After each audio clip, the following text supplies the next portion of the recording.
শ্রেষ্ঠ মানুষ কারা? আমি কোরআন এবং হাদিসে গবেষণা করে এর একটা লিস্ট পেয়েছি। এক হাদিসে এসেছে খায়রুন নাস মাইয়ান ফাউন নাস, সবচেয়ে ভালো মানুষ সে যে মানুষের উপকার করে। আমাদের এই যে মাদ্রাসা এর কমিটি আছে না, কমিটির সভাপতি আছেন, সেক্রেটারি সাহেব আছেন, এই গ্রামের অন্যান্য অনেক মানুষ আছে। একজনে শুনতে পেলেন যে একটা নতুন ছাত্র এসেছে, তার তুষক নাই, তার বিছানার চাদর নাই। তো তিনি এটা শুনে নিজে একটা চাদর কিনে এনে দিলেন। উনি কি আপনার ক্ষতি করলেন নাকি উপকার করলেন? চাদর নাই আপনার, শুনলেন, এটা আমার সভাপতি সাহেব শুনে একটা চাদর এনে দিলেন, ক্ষতি করলেন না উপকার করলেন? আল্লাহ রাসূল সাল্লাল্লাহু আলাইহি ওয়াসাল্লাম বললেন, খায়রুন নাস মাইয়ান ফাউন নাস, সর্বশ্রেষ্ঠ মানুষ হচ্ছে তারা যারা মানুষের উপকার করে। অর্থাৎ আপনার সভাপতি সাহেব যে কাজটা করলেন, সেক্রেটারি সাহেব যে কাজটা করলেন, এটা হচ্ছে ভালো মানুষের কাজ। ঠিক তেমনিভাবে এখন আপনারা মসজিদ থেকে বের হয়েছেন, মাদ্রাসা থেকে বের হয়েছেন, রাস্তায় গিয়ে দেখলেন একটা মানুষ অ্যাক্সিডেন্ট করে পড়ে আছে বা পড়ে যাচ্ছে, তখন এই লোকটাকে নিয়ে একজন হসপিটালে গেলেন, ক্ষতি করলেন না উপকার করলেন? আল্লাহ রাসূল বললেন, খায়রুন নাস মাইয়ান ফাউন নাস, শ্রেষ্ঠ মানুষ সে যে মানুষের উপকার করে।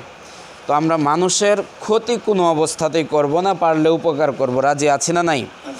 আপনার একটা শ্রেণী বন্ধু অসুস্থ, আপনি তার সেবা করবেন, সওয়াব হবে নাকি গুনাহ হবে?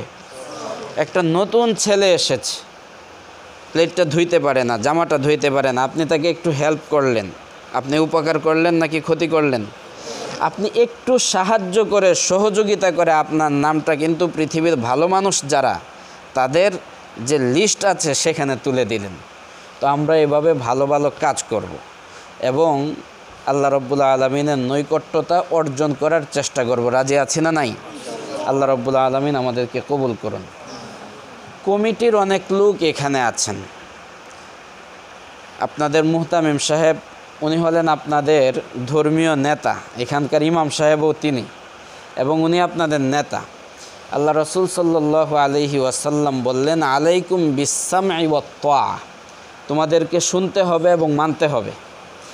নেতার কথা ততক্ষণ পর্যন্ত মানতে হবে যতক্ষণ নেতা আল্লাহর কিতাব অনুযায়ী তোমাদেরকে পরিচালনা করেন, বলেছেন বিশ্বনবী মুহাম্মদ সাল্লাল্লাহু আলাইহি ওয়াসাল্লাম। 10ম হিজরি, আপনারা এই সনটার নাম শুনে থাকবেন। 10ম হিজরির জিলহজ মাসের 9 তারিখ শুক্রবার আসরের সময় আরাফার ময়দানে আল্লাহ রাসূল সাল্লাল্লাহু আলাইহি ওয়াসাল্লাম লক্ষাধিক সাহাবায়ে কেরামকে সামনে রেখে একটি ভাষণ দিয়েছিলেন। ইসলামের ইতিহাসে যেটি বিদায় হজ্জের ভাষণ নামে পরিচিত, আপনাদের মনে আছে না নাই? সেখানে আল্লাহ রাসূল সাল্লাল্লাহু আলাইহি ওয়াসাল্লাম অনেকগুলো কথা বললেন। শ্বেতাঙ্গের উপর কৃষ্ণাঙ্গের কোনো প্রাধান্য চলবে না, কৃষ্ণাঙ্গের উপর শ্বেতাঙ্গের কোনো প্রাধান্য চলবে না, বংশগত সমস্ত শ্রেষ্ঠত্ব বিলুপ্ত করা হলো। বলেছিলেন কে? বিশ্বনবী মুহাম্মদ সাল্লাল্লাহু আলাইহি ওয়াসাল্লাম।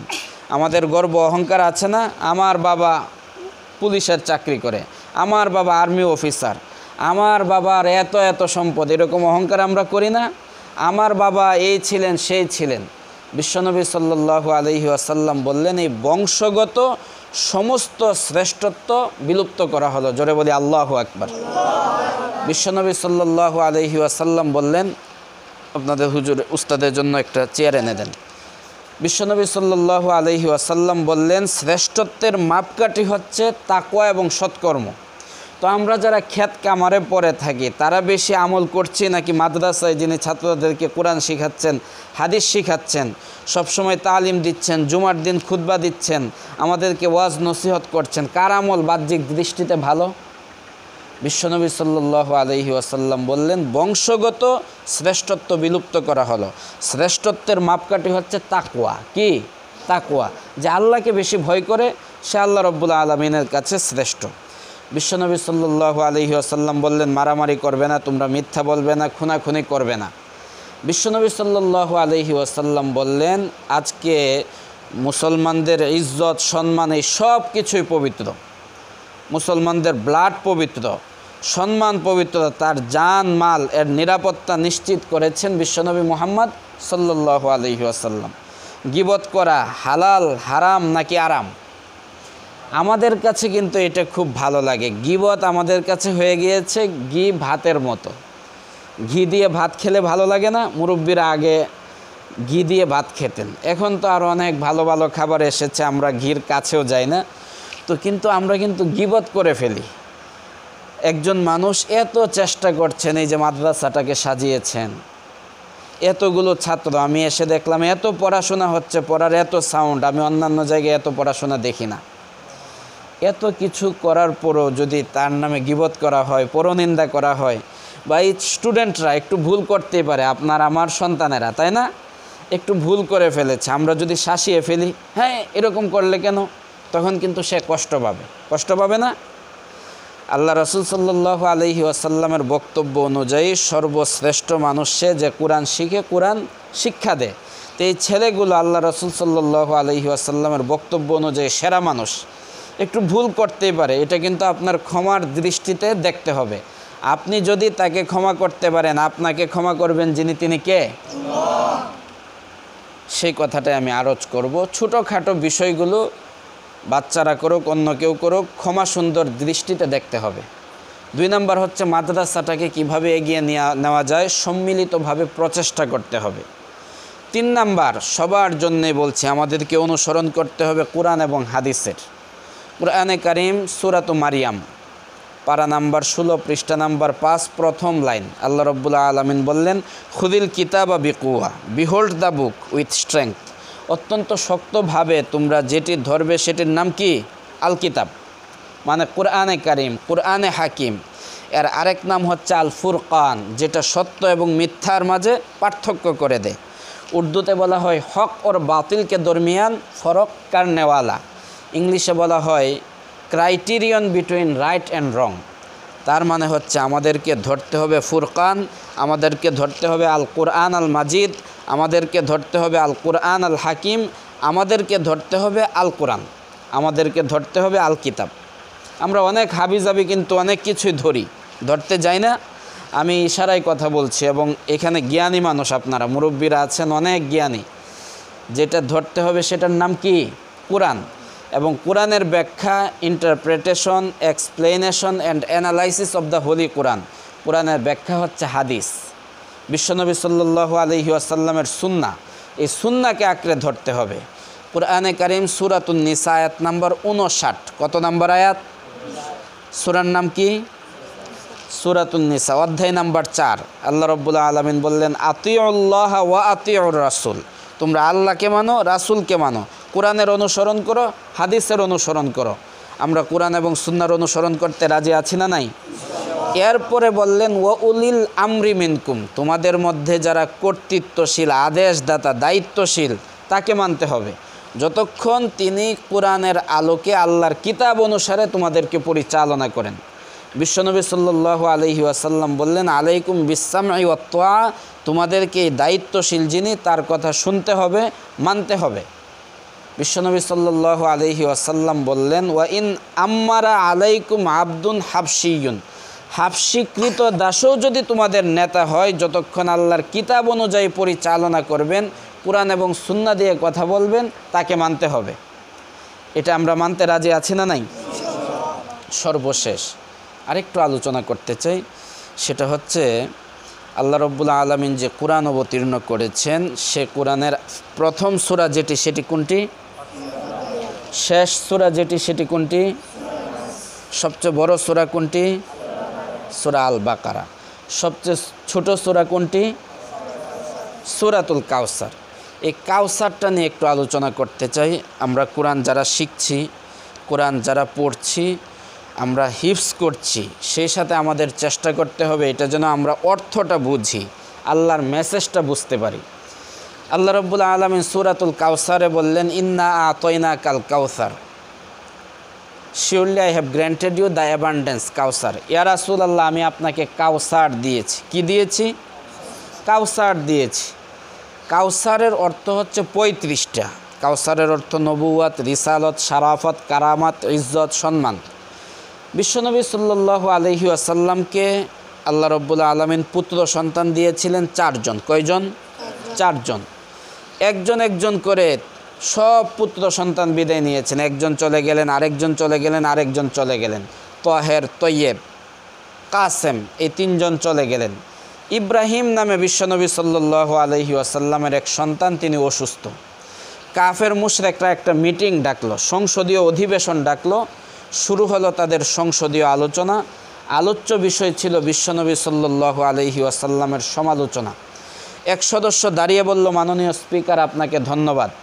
মুহাম্মদ সাল্লাল্লাহু আলাইহি ওয়াসাল্লামের দিন, ধর্ম এটা বেশি দিন টিকে থাকবে না, কারণ তার এই যে পুত্র সন্তান একে একে সবাই চলে যাচ্ছে। এখন একজন আছে অসুস্থ, তাও মরার পথে, ইন্তেকালের পথে। তো তারপরে তার এই ধর্ম নিয়ে কে বেঁচে থাকবে? এই কথা শুনে বিশ্বনবী সাল্লাল্লাহু আলাইহি ওয়াসাল্লামের মনটা আরও খারাপ হয়ে গেল। আল্লাহ রাব্বুল আলামিন এই সূরা কাউসারটা অবতীর্ণ করলেন। ইয়া রাসূলুল্লাহ, সমাজে বহু মানুষ থাকবে, বিভিন্ন কথা বলবে, ওদের কথায় আপনি কান দিবেন না। পাগলে কি না বলে, ছাগলে কি না খায়। আল্লাহ বললেন, ইয়া রাসূলুল্লাহ, আপনাকে আমি কাউসার দিয়েছি, মানে নবুয়ত দিয়েছি, রিসালত দিয়েছি, শারাফত দিয়েছি, সম্মান দিয়েছি। এই দুনিয়ার পরে আখিরাতে আবার আপনাকে হাউজে কাউসারের পানি পান করানোর মতো ক্ষমতা দিয়েছি। এত কিছু দিয়েছি, আপনি কি আমার প্রতি শুকরিয়া আদায় করবেন না? শুকরিয়া আদায় কিভাবে করতে হয়? জবান দিয়ে শুকরিয়া আদায় করা যায়, আমরা বলি আলহামদুলিল্লাহ। এই যে ধনী মানুষগুলো আল্লাহ টাকা দিয়েছেন, তারা আল্লাহর জন্যে, আল্লাহর সন্তুষ্টির জন্য খুশি হয়ে মাদ্রাসায় 5,000 টাকা দিলেন। তারা অর্থ এবং টাকা পয়সা দিয়ে আল্লাহর শুকরিয়া আদায় করলেন। কথা ঠিক কিনা? আরেকজন সলাত আদায় করছেন, সলাত আদায় করতে কি টাকা লাগে? সেটা শরীর দিয়ে প্রশংসা করছেন, শরীর দিয়ে আল্লাহর দাসত্ব করছেন, বডি দিয়ে শুকরিয়া আদায় করছেন। আবার আরেকজন হজ করতে যাবে, সেখানে টাকা পয়সার দরকার আছে না নাই? টাকা পয়সা ছাড়া আপনি নিবন্ধন করতে পারবেন? বিমানের টিকিট পাবেন? 2 নম্বর হচ্ছে, বহু টাকা পয়সা আছে, সেখানে যাওয়ার পরে আপনি যদি শরীর কাজে না লাগান, আপনি যদি বসে থাকেন, তওয়াফ না করেন, তাইলে কি আপনার হজ হবে? তার মানে হচ্ছে হজ করতে সেখানে টাকাও লাগে, পয়সাও লাগে, আপনার শরীরও লাগবে। এর মানে হচ্ছে শুকরিয়া আদায় করা যায় শুধু জবান দিয়ে, শুকরিয়া আদায় করা যায় বডি দিয়ে, যেমন সলাত, শুকরিয়া আদায় করা যায় জবান দিয়ে, যেমন আলহামদুলিল্লাহ, শুকরিয়া আদায় করা যায় টাকা পয়সা দিয়ে, যেমন একজন ধনী মানুষ মাদ্রাসায় 5,000 টাকা দিলেন। আচ্ছা, তো আল্লাহ রাব্বুল আলামিন বিশ্বনবী সাল্লাল্লাহু আলাইহি ওয়াসাল্লামকে বললেন, ফাসল্লি, আপনি সলাত আদায়ের মাধ্যমে শুকরিয়া আদায় করুন। জোরে বলি আল্লাহু আকবার। সল্লি মানে এস্টাবলিশ প্রেয়ার, সলাত আদায় করুন। ঈদের দিন সলাত আছে না নাই? খুশির সলাত। তো আমি যে আপনাকে এত কিছু দিলাম, আপনি খুশি হয়ে 2 রাকাত ঈদের দিন সলাত আদায় করবেন। এটা হচ্ছে আপনার টাকা পয়সা লাগবে না, একটু কষ্ট করে সলাতটা আদায় করবেন। 2 নম্বর হচ্ছে যে টাকা পয়সাও দিচ্ছি, ওয়ানহার, কুরবানি করতে টাকা লাগে না? একটা জন্তু কিনবেন, সেটা উট হোক, গরু হোক, ছাগল হোক। আল্লাহ রাব্বুল আলামিন বললেন ওয়ানহার, কুরবানি করবেন। 3 নম্বর আয়াতে আল্লাহ রাব্বুল আলামিন বললেন, ইন্না শানি আকা হুয়াল আবতার, আপনার শত্রু আবু জাহল, উকবা, সাইবা, যে আপনাকে নির্বংশ বলছে, যে মুহাম্মদ সাল্লাল্লাহু আলাইহি ওয়াসাল্লামের পুত্রগুলো চলে গেছে, মুহাম্মদ সাল্লাল্লাহু আলাইহি ওয়াসাল্লাম নির্বংশ, আমি আল্লাহ ঘোষণা করছি, যারা আপনাকে নির্বংশ বলছে ওরাই বরং নির্বংশ হয়ে যাবে। জোরে বলি নাউজুবিল্লাহ। আবু জাহলের আজকে 12টা সন্তান, ডজনখানেক সন্তান। পৃথিবীতে এমন একটা দিন আসবে, তার নাম ভালোভাবে উচ্চারণ করার মতো কেউ থাকবে না। কিন্তু আপনার পুত্র সন্তানগুলো আমি নিয়ে গেলেও কিয়ামত পর্যন্ত আপনার উম্মতেরা আপনার উপর সলাত ও সালাম পেশ করবে। জোরে বলি সুবহানাল্লাহ। আমরা যেটাকে দরুদ শরীফ বলি, এটার ফজিলত কম নাকি বেশি? কুরআনে কারীম সূরাতুল আহজাব অধ্যায় 33 পারা নাম্বার 22 পৃষ্ঠা নাম্বার 5 আয়াত নাম্বার 56 আল্লাহ রাব্বুল আলামিন বলেছেন, সল্লু আলাইহি ওয়া সাল্লিমু তাসলিমা, বিশ্বনবীর উপর সলাত ও সালাম পেশ করো। আমরা 5 ওয়াক্ত সলাতে বিশ্বনবীর উপর সলাত ও সালাম পেশ করি, এটা কিন্তু সেখানে জমা হচ্ছে। এবং বিশ্বনবী সাল্লাল্লাহু আলাইহি ওয়াসাল্লামের এখানে যেহেতু পাঠাচ্ছেন, তার নামে বরাদ্দ হচ্ছে, তার এখানেই জমা হচ্ছে। কাল কিয়ামতের দিন আমরা যখন সবাই একত্রিত হব, কারো একটু সমস্যা হয়ে যাবে, বিশ্বনবী সাল্লাল্লাহু আলাইহি ওয়াসাল্লাম সেখান থেকে হেল্প করবেন। জোরে বলি সুবহানাল্লাহ। আর হেল্পটা তখনই করবেন যখন আমরা তাকে মানব, তাকে অনুসরণ করব। অনুসরণ করতে হবে কাকে? রাসূল করিম সাল্লাল্লাহু আলাইহি ওয়াসাল্লামকে। আমাদের আদর্শ যিনি, তিনি কে? বিশ্বনবী মুহাম্মদ সাল্লাল্লাহু আলাইহি ওয়াসাল্লাম। Lenin, Stalin, Stephen Douglas, Abraham Lincoln মুসলিমদের আদর্শ হতে পারে না। মুসলিমদের আদর্শ বিশ্বনবী মুহাম্মদ সাল্লাল্লাহু আলাইহি ওয়াসাল্লাম, তার সাহাবায়ে কেরাম আবু বকর রাদিয়াল্লাহু তাআলা আনহু, উমর রাদিয়াল্লাহু তাআলা আনহু, উসমান রাদিয়াল্লাহু তাআলা আনহু, আলী রাদিয়াল্লাহু তাআলা আনহু এবং বিশ্বনবী সাল্লাল্লাহু আলাইহি ওয়াসাল্লামের অবর্তমানে আল উলামা ওয়ারাসাতুল আম্বিয়া, যারা আলেম, যারা উলামায়ে কেরাম, যারা কোরআনের নলেজ রাখেন, যারা হাদিসের নলেজ রাখেন, তারা হচ্ছেন বিশ্বনবী সাল্লাল্লাহু আলাইহি ওয়াসাল্লামের উত্তরসূরি। তারাও কোরআন দিয়ে হাদিস দিয়ে যে কথাগুলো বলবেন আমরা সেটা মানতে রাজি আছি না নাই? রাসূলকে মানতে হবে, রাসূলই আদর্শ। এই কথা আমার নাকি আল কোরআনের? কোরআনে কারীম সূরাতুল আহজাব অধ্যায় 33 পারা নাম্বার 21 পৃষ্ঠা নাম্বার 19 আয়াত নাম্বার 21 আল্লাহ রাব্বুল আলামিন বললেন, লাকাদ কানা লাকুম ফি রাসূলিল্লাহি উসওয়াতুন হাসানা, তোমাদের জন্য আল্লাহ রাসূলের মধ্যে রয়েছে উত্তম আদর্শ, মডেল আর নমুনা। কোরআনে কারীম সূরাতুল হাসর নামে একটা সূরা আছে। কি সূরা বললাম? এর 7 নাম্বার আয়াত। কত নাম্বার আয়াত? আপনারা মিলাবেন এবং আমি এইভাবে বলছি আপনারাও যাতে শিখেন ভবিষ্যতে কিভাবে দলিল ভিত্তিক কথা বলতে হবে। সূরাতুল হাসর আয়াত নাম্বার 7 আল্লাহ রাব্বুল আলামিন বললেন, মা আতাকুমুর রাসূলু ফাখুযু ওয়া মা নাহাকুম আনহু ফান্তাহু, আল্লাহ রাসূল যা দিয়েছেন সেটাকে তোমরা গ্রহণ করো, যা থেকে বারণ করেছেন তা থেকে বিরত থাকো। কোরআনে কারীম আল্লাহ রাব্বুল আলামিন সূরাত আলে ইমরানের 103 নম্বর আয়াতে বললেন, ওয়াতাসিমু বিহাবলিল্লাহি জামিআ, তোমরা আল্লাহর রজ্জুকে আল কোরআনকে আঁকড়ে ধরো। কোরআনে কারীম সূরাত আলে ইমরান আল্লাহ রাব্বুল আলামিন বললেন, ওয়ামান ইয়াবতাগি গায়রাল ইসলামি দীনান ফালা ইউকবালা মিন, ইসলাম ছাড়া যে ব্যক্তি অন্য কোনো আদর্শ গ্রহণ করতে চায় সেটা আল্লাহর কাছে কখনোই গ্রহণযোগ্য হবে না।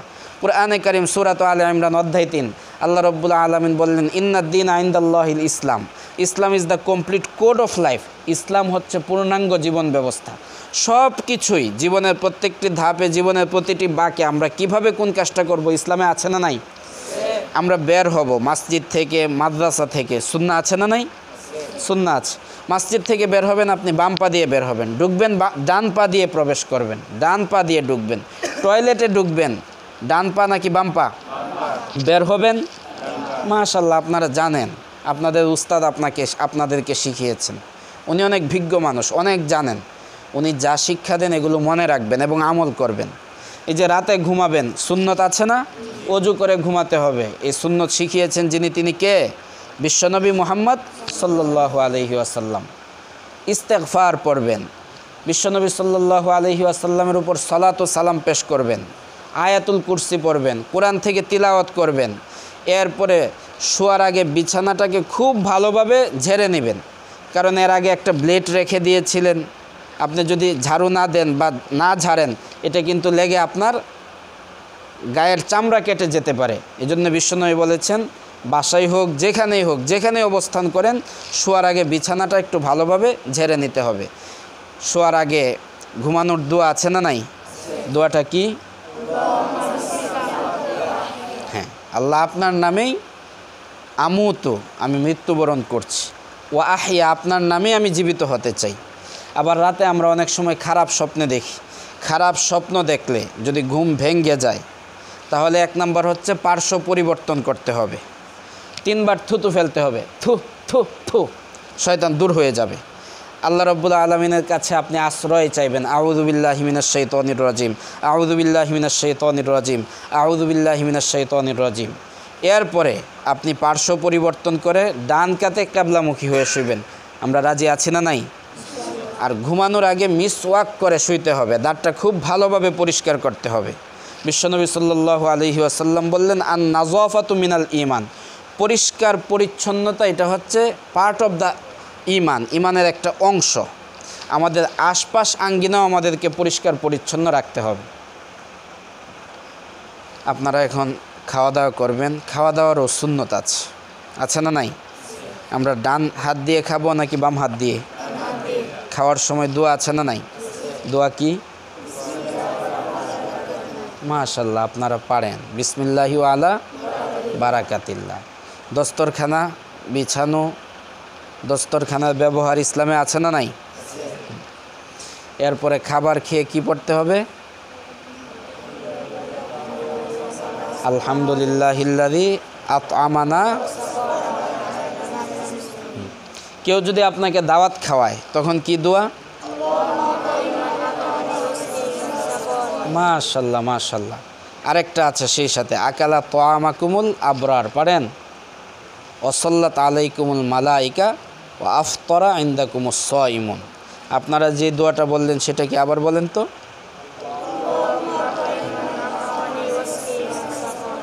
আল্লাহুম্মা আতইম মান আতআমানি, হে আল্লাহ, যে আমাকে খাবার খাওয়ালেন তুমি তাকে খাবার খাওয়াও।